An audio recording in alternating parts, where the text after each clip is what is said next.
I want to talk with you today about fulfilling your purpose, about reaping what you sow. Now, I just finished working out, and you may go, well, why? It's not just so I could look better or anything like that. It's because God has a will and a purpose for me. And in that will and purpose, it's my responsibility to steward well what He's given me. If I want to be healthy, if I want to fulfill the mission that God has for me, I've got to work. I've got to do my part. I've got to sow health to reap health.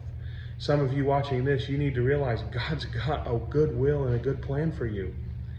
But that means that you've got a part to play. It doesn't happen automatically. You've got to press in. If you want to be healthy, you've got to sow health to reap health. If you want to be healthy spiritually, you've got to sow into that. What does that mean? That means you spend time in the presence of the Lord. You pray, you read the Bible. You see, God wants us to thrive as His people, spirit, soul, and body. That means we've got to sow good things into each one of those things because we reap what we sow.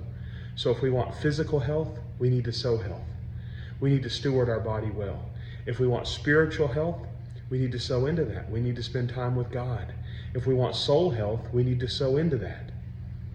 We need to sow into healthy emotions. We need to sow into that well so that we reap.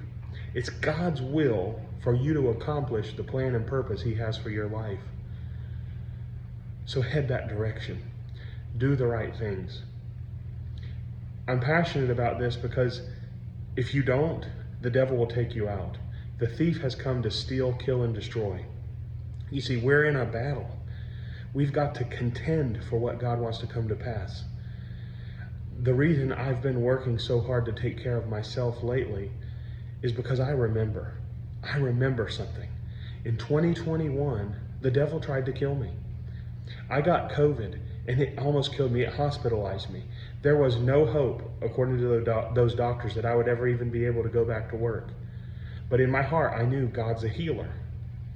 God's a restorer. And so I said, no, I'm going to get better. I'm going to have full restoration because by His stripes I'm healed. Now, I believe that, but did that mean that I was immediately better? No. I had a part to play. I had to seek it. I had to strive it. I had to sow health. And it's not been a perfect journey. I've had times of success and times of failure, but that's okay. Walking in the grace of God is not that I always do things perfectly. And you need to hear this. Walking in the grace of God is not that you do things perfectly, but that when you fail, you get back up again, you put it under the blood, and you keep moving forward. Today, I'm healthy, I'm whole, and I'm making